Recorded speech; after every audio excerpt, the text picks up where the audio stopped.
Drama serial गुलाम बादशाह सुंदरी जो कि बहुत ही मज़ेदार हो गया है। सुंदरी के बाप को डॉक्टर्स ओपन हार्ट सर्जरी का मशवरा देते हैं। सुंदरी का बाप बहुत ही ज़्यादा बीमार हो जाएगा और आने वाली एपिसोड में उनकी डेथ भी दिखाई जाएगी।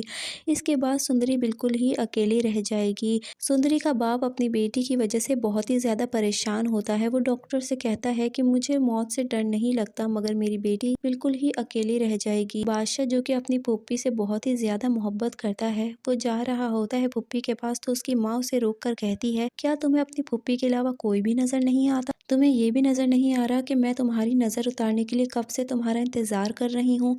तो आगे से बादशाह कहता है, आपको उस औरत का बिल्कुल भी एहसास नहीं है जिसने 22 साल से अपने आप को कमरे में कैद करके रखा हुआ है।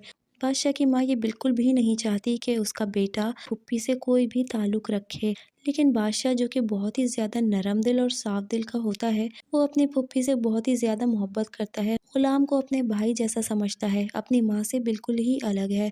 दूसरी तरफ हम ये भी देखेंगे, सुंदरी और सुंदरी का बाप नए शहर में शिफ्ट हो जाते हैं। वो लोग बाइक में जा ही रहे होते हैं, सुंदरी से बात कर रहे होते हैं, तो आगे से गुलाम और उसके कुछ बंदे गुजर रहे होते हैं और इतने में सुंदरी और उसके बाप की बाइक उस गाड़ी से टकरा जाती है और वहीं पर वो गिरकर बेहोश भी हो जाते हैं। गुलाम इस एक्सीडेंट के बाद सुंदरी और उसके बाप को अपने कैंप में लेकर आ जाता है। सुंदरी अपने बाप के लिए बहुत ज्यादा परेशान होती है और डॉक्टर गुलाम को बातें भी सुना रही होती है। ऐसे में आशिक अली को होश आ जाता है, तो वो पूछता है कि मैं इस वक्त कहाँ हूँ। तो उसे बताया जाता है, जादा सरदार ने ये कैंप लगाया है ताकि गरीबों का मुफ्त इलाज किया जा सके।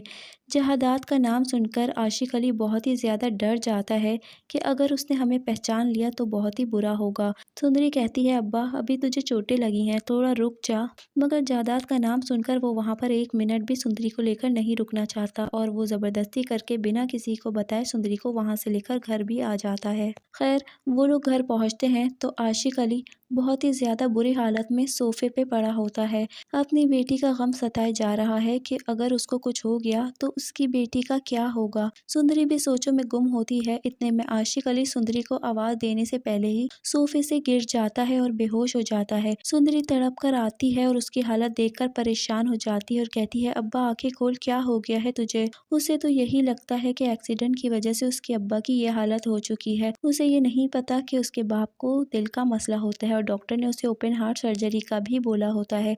वो भागते भागते जाती है, गांव के करीब लगे कैंप की तरफ जा ही रही होती है तो गुलाम वापसी के लिए गाड़ी से जा ही रहा होता है। सुंदरी उसकी गाड़ी के पीछे पीछे भागती है, उसे आवाज देती है, जिसके बाद गुलाम फौरन सुंदरी को देखकर गाड़ी रोक देता है और आशिक अली को देखने फौरन घर पहुंच जाता है। इनकी हालत देखकर बहुत ही ज्यादा परेशान हो जाता है और कहता है कि हमें इन्हें हॉस्पिटल लेकर जाना होगा, इनकी हालत बहुत खराब है। वो लोग उसकी गाड़ी में आशिक अली को डालता है और हॉस्पिटल के लिए रवाना हो जाता है। वहीं आशिक अली की तबीयत खराब होने पर खुर्शीद एकदम नींद से घबरा जाती है और उठ जाती है। अब दूसरी तरफ सुंदरी और गुलाम की लव स्टोरी स्टार्ट होने वाली है। गुलाम जो कि सुंदरी की इस मासूमियत को देखकर और सुंदरी को देखकर उसका आशिक हो जाएगा और सुंदरी भी गुलाम को अब पसंद करने लग जाएगी।